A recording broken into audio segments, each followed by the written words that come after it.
Meta, the owner of Facebook and Instagram, has announced sweeping changes to its content moderation policies.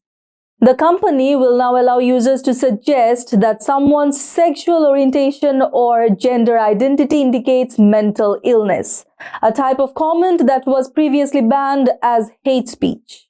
But that's not all. Meta is dismantling several other protective barriers. Users can now make hostile comments about someone's appearance based on their race, disability, or religious background.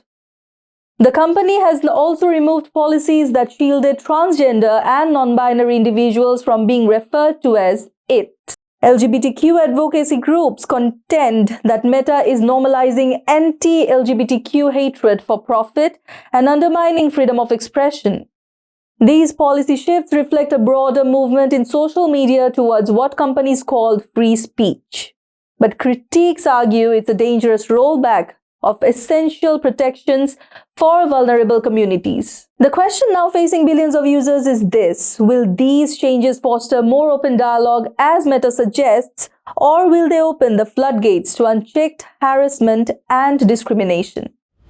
The most concerning part is Meta has also decided not to have fact-checkers anymore in the US market. The company is switching from trained third-party fact-checkers to user-driven content moderation. This new system will be similar to the community notes-based model used by X, which was previously known as Twitter. Meta founder Mark Zuckerberg recently announced the change in a video. The interesting fact is that Meta will discontinue this system only in the US market and continue running it in other regions like the European Union or Asia. Some experts see the move as politically motivated and could negatively impact how political content is handled on Meta's platform. This change came just days before Donald Trump took the oath as US president. Pro-Trump supporters for a long time accused online content moderation for being a censorship tool used by the liberal left.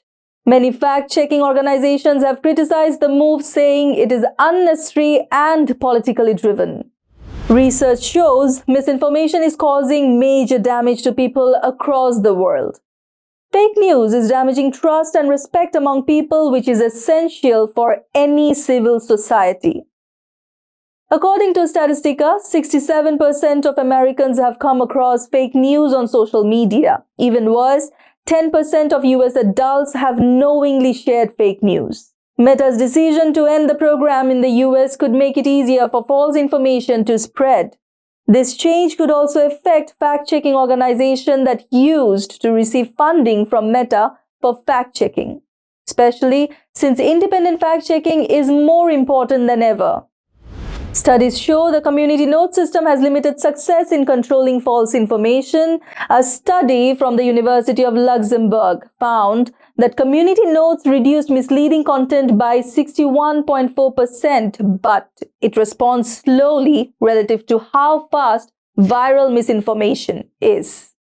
Another study in 2024 by the Center for Countering Digital Hate revealed that 74% of misleading election posts did not receive visible community notes despite being reported.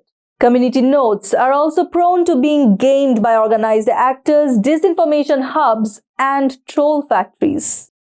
Although Facebook has not announced its plan for Bangladesh-based fact-checkers, the Bangladesh government should take the initiative and ask Facebook to increase funding for Bangladesh-related fact-checkers.